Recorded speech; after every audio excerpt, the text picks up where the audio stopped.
The Elder Care Protection Bill just became law, and if you are over 60 or if someone you love is, here is everything you need to know right now. Stop what you are doing for the next few minutes, because what I am about to walk you through could genuinely put hundreds, possibly thousands, of dollars back into your household this year alone. A landmark piece of legislation has just cleared the United States Senate, and if you are over the age of 60, or if you have a parent, grandparent, or anyone you care about who is, this is not background noise. This affects you directly. We are talking about your retirement income, your prescription drug costs, your monthly Social Security check, the safety of nursing home facilities, and the protection of a lifetime's worth of savings from the people who want to take it from you. Here is the piece that almost no one is talking about. Not every benefit inside this bill lands in your lap automatically. Some of these provisions only activate if you take specific action. Some have deadlines. Some require you to update your information with the right agency before a window closes permanently. If you miss the steps, you miss the money. It is genuinely that straightforward. So today, we are going to break down every major change inside the Elder Care Protection Bill in plain, clear English. No legal jargon, no political spin, no confusion. Just the facts you actually need, so that you and your family know exactly what you are now entitled to, what has changed, and what to do next to protect your future. Stay with me all the way to the end, because the action steps, the part that actually determines whether you see any of this money, are coming up later. You do not want to step away before we get there. Let us start with the background, because understanding why this bill exists makes everything else click into place. For decades, American seniors have been quietly navigating a system that was never truly designed with them in mind. Prescription drug prices that defied all logic, nursing homes operating with almost no real accountability, cost of living adjustments that could not keep pace with what retirees were actually spending every month, and a surging wave of financial fraud steadily stripping hardworking Americans of the savings they spent entire careers building. These were not minor irritations. These were genuine crises unfolding quietly inside millions of households across the country, year after year. And for most of that time, they received little more than passing attention from lawmakers.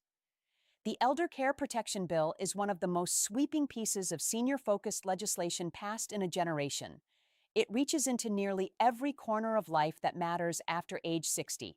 Healthcare, housing, personal finances, mental health, caregiver support, and personal safety. The reason we need to break it down carefully is simple. The news cycle moves fast. Headlines appear and disappear. But the real-world details, the specific changes that will actually impact your wallet and your well-being, rarely get the in-depth treatment they deserve. That changes right now. Let us start with prescription drugs, because this is one of the most significant wins in the entire bill, and it has been a long time coming. For years, Medicare was legally prevented from negotiating drug prices directly with pharmaceutical manufacturers. Take a moment to let that sink in. The single largest purchaser of prescription medication in the entire country was prohibited by law from using its enormous buying power to bring prices down. Private insurance companies could negotiate. The Department of Veterans Affairs could negotiate. But Medicare, which covers more than 65 million Americans, could not. The result was predictable. Seniors in the United States were paying some of the highest prescription drug prices anywhere in the developed world. The identical medications that people in Canada, Germany, and Japan were purchasing for a fraction of the cost were being sold to American seniors at full, unregulated price. The Elder Care Protection Bill expands and accelerates the reform of that broken system. Under the new rules, Medicare can now negotiate prices across a significantly broader list of medications, and those negotiated prices take effect on a faster timeline than previously scheduled. What does that mean at the pharmacy counter? If you are currently spending $200, $300, or even $500 every month on medications for diabetes, heart disease, blood pressure, or arthritis, there is a very real chance those costs are about to come down, not in some vague, distant future, on a rolling schedule that begins implementation now. The bill also establishes a firm annual cap on out-of-pocket prescription drug costs for Medicare beneficiaries. There is now a hard ceiling on what you will pay in any single year, regardless of how many medications you take or how expensive they are. For millions of seniors who have faced the impossible choice between filling a prescription and keeping the lights on, this is not a small adjustment. This is life-changing. Now let us talk about Social Security, because this is the issue that stirs the deepest emotions, and rightfully so. Social Security has been the financial foundation of American retirement since 1935. It was built as a promise. You work, you contribute, and when your working years are behind you, the system is there to support you. But over time, that promise started to feel increasingly fragile. The annual cost of living adjustment, known as COLA, is supposed to protect your benefit from inflation. Every year, the Social Security Administration reviews inflation data and adjusts your monthly check accordingly. Here is the problem seniors have been raising for years. The inflation formula being used does not reflect how older Americans actually spend their money. The standard index tracks the purchasing patterns of urban wage earners and clerical workers, people buying gasoline, electronics, and work-related expenses. But seniors spend very differently. A much larger share of their budget goes toward health care, prescription medications, and in-home assistance, and those categories inflate faster than almost anything else in the economy. The Elder Care Protection Bill tackles this head-on by pushing for the adoption of an inflation index specifically designed around senior spending patterns. What that means in practice is that your annual Social Security adjustment will finally begin reflecting what your life actually costs rather than what someone else's life costs. Over time, this shift could mean hundreds of additional dollars in your pocket every single year. On a fixed income, that compounds quickly. The bill also addresses the long-running concern about Social Security's long-term financial health. For years, experts warned that without intervention, the trust fund could face depletion in the mid-2030s, which would have triggered automatic benefit cuts across the board. Nobody wanted that outcome. The bill strengthens the funding structure by adjusting the payroll tax cap so that higher earners contribute more into the system. This stabilizes Social Security not just for today's retirees, but for the generations coming up behind them. Let us move to nursing home reform, because this section of the bill deserves far more attention than it typically receives. If you or someone you love is currently living in a care facility, or if that is something you are thinking ahead about, what happens inside those buildings matters enormously. The difficult truth is that nursing home neglect and abuse in America has been a stubborn, persistent problem. Reports from the Department of Health and Human Services have documented for years that a significant percentage of facilities carry citations for serious violations, inadequate staffing, poor sanitation, medication errors, and in the most troubling cases, outright physical and emotional abuse of people who had no way to protect themselves. Under the Elder Care Protection Bill, nursing homes that receive Medicare and Medicaid funding, which covers the vast majority of facilities, are now held to substantially stricter staffing requirements. The new rules establish mandatory minimum staffing ratios. There must be a defined number of trained caregivers available per resident at all times. That may sound administrative on paper. In real life, it means your mother, your father, your spouse will have an actual person available to help them when they need it, not just when the schedule allows. Understaffing has been at the root of countless preventable tragedies inside care facilities. This bill takes direct aim at that. The financial penalties for safety violations are also climbing steeply. In the past, fines were modest enough that some facilities quietly absorbed them as a routine operating cost. That era is over. Fines are now significantly higher, and repeat offenders face the prospect of losing their Medicare and Medicaid funding entirely, which for most facilities is effectively a sentence of closure. There are also new transparency requirements built into the law. Facilities must now make their inspection reports, staffing data, and full violation history easily accessible to the public. So when you are researching a facility for yourself or a loved one, you will have access to real documented information, not just the polished brochure they hand you at the front desk. Now let us spend time on something that does not get nearly the coverage it deserves: elder financial fraud. This is a silent epidemic. Every single year, older Americans lose tens of billions of dollars to scammers, con artists, and financial predators. The schemes arrive in every form imaginable: fake IRS agents on the phone, Medicare billing fraud, investment scams, romance scams targeting widows and widowers who are lonely and trusting, contractors who collect a deposit and vanish, and in some of the most heartbreaking cases, family members or caregivers who quietly drain the accounts of someone who trusted them completely.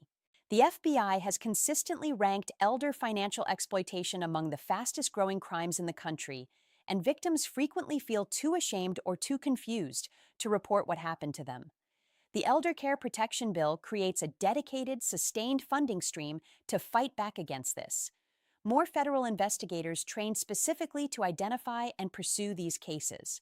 More resources directed toward victim recovery and support. Stronger coordination between federal agencies, state law enforcement, and financial institutions. Banks and credit unions are now both encouraged and in many cases required to flag suspicious activity in accounts held by seniors and to follow specific defined protocols for reporting potential exploitation.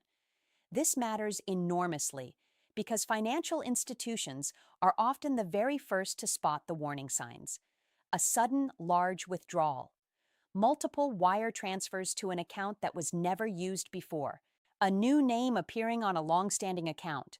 These are red flags, and now those institutions have both the responsibility and the tools to act on them. The bill also funds public education campaigns aimed directly at seniors, because awareness remains the single most powerful defense against fraud. When you understand the tactics, you are far less likely to fall for them. Let us talk about housing next, because for most seniors, the home they live in is not just their largest financial asset. It is the center of their entire world. The ability to age in place, to grow older surrounded by familiar walls, familiar neighbors, and a community built over decades is something most people want deeply. But the reality is that the majority of homes were never designed for the later stages of life. Stairs that become treacherous, bathrooms without grab bars that turn into accident scenes, doorways too narrow for a walker or a wheelchair. And the modifications needed to safely remain at home can easily run into the thousands of dollars that many retirees simply do not have available. The Elder Care Protection Bill significantly expands funding for home modification assistance through grants and low-interest loan programs. Eligible seniors can now access financial help to install ramps, widen doorways, add walk-in showers, improve lighting, and make kitchens more functional and safer. These are not cosmetic upgrades. They are basic safety improvements that allow people to remain independent and avoid being moved into a care facility before they are truly ready. The bill also invests in broadening affordable senior housing on a larger scale. Communities designed around accessibility, proximity to healthcare, and the kind of social connection that research consistently shows is essential to health and longevity. Here is something most people genuinely do not know. Chronic loneliness in older adults is as damaging to physical health as smoking 15 cigarettes a day. That is what the science shows.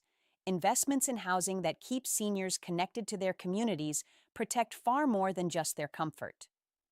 The Elder Care Protection Bill also includes meaningful provisions to expand mental health access for Medicare beneficiaries, and this section deserves to be taken seriously.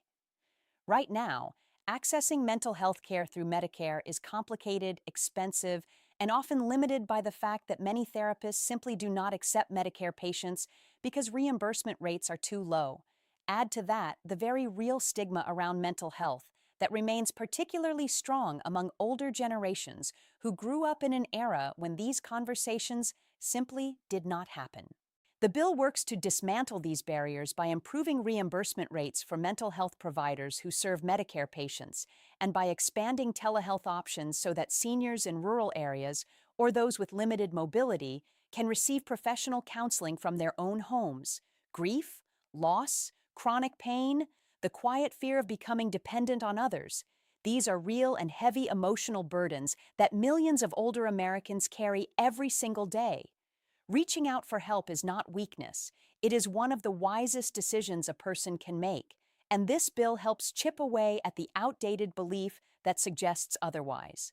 Now let us talk about caregivers, because this is a group that falls through the cracks in nearly every major policy conversation, despite the fact that their work touches tens of millions of families. There are an estimated 53 million unpaid family caregivers in the United States right now. Sons, daughters, spouses, siblings, close friends.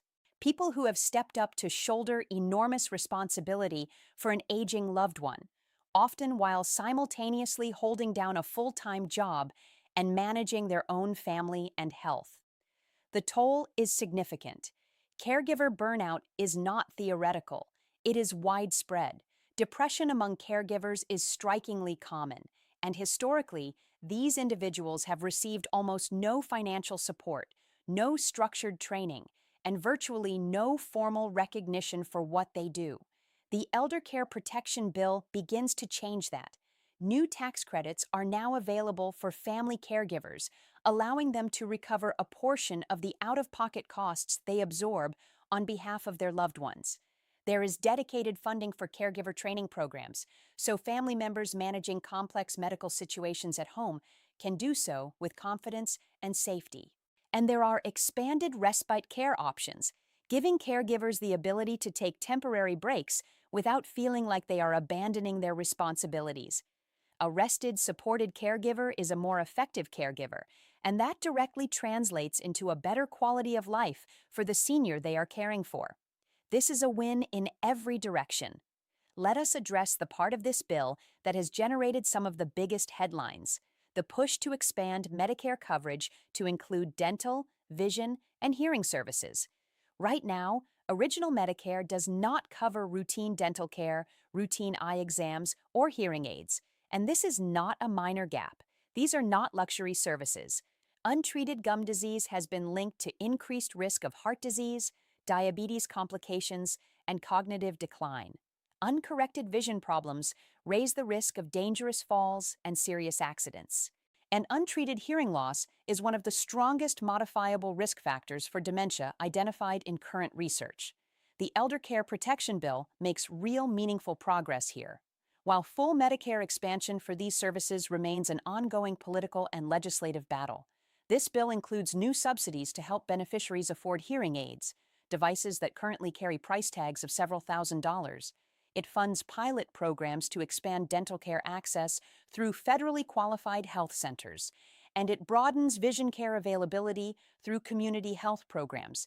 It is not everything advocates have called for, but it is genuine, substantive progress moving in the right direction. Now we arrive at the most important part of this entire conversation, so please give me your full attention here. Not every benefit in this bill is automatic. Some require an application. Some require you to update your information with Medicare or Social Security directly. Some have enrollment windows that will close, and once they close, they are gone. Start by contacting your local Social Security office or visiting the official Social Security Administration website. If your state has a state health insurance assistance program, and every state does, schedule an appointment with a certified Medicare counselor. This service is completely free, completely unbiased, and exists specifically to help people in your exact situation understand changes like these and take advantage of what they are entitled to. Now, and this is critical, be extremely careful about anyone who reaches out to you by phone, text, email, or social media offering to help you apply for new benefits under this bill in exchange for money or your personal information. Scammers move fast. Within days of any major legislation passing, fraudsters begin crafting pitches built around it, specifically designed to trick seniors out of their Medicare numbers, Social Security numbers, or bank account details. The language sounds official, the urgency feels real, and it is entirely fabricated. Here is what you need to remember. Legitimate government services are always free. The Social Security Administration will never call you demanding immediate action. Medicare will never ask for your credit card number over the phone. If anything about an interaction feels wrong, hang up, close the browser, and call the official agency directly using a number you look up yourself. Before we close, I want you to take a moment and think about your own experience. Think about the times you have stood at the pharmacy counter, quietly calculating which prescription you could afford to fill this month and which one you would have to wait on. Think about the worry of watching a parent in a facility that never seemed to have enough staff on hand. Think about the phone call from the bank about a transaction you did not recognize. Think about a quiet afternoon when the weight of this chapter of life felt like something nobody around you fully understood. This bill is not a perfect solution. No single piece of legislation ever is. But it represents a real, substantive, and measurable effort to make daily life better for older Americans in ways that are concrete and meaningful. And perhaps more than anything else it does, it sends a signal that the challenges facing seniors are finally being taken seriously after far too many years of feeling overlooked. There are still battles ahead. Implementation takes time. Budget negotiations happen every year. The forces that profited from the old system, pharmaceutical companies, irresponsible care facility chains, financial predators, will not step aside quietly. They will lobby, they will litigate, they will look for every opportunity to chip away at this progress, which is exactly why staying informed, staying engaged, and staying connected matters more now than ever, because the strongest protection any law has is a public that understands what is at stake and refuses to let it be quietly taken away. Knowledge is not just power. In situations like this one, knowledge is protection.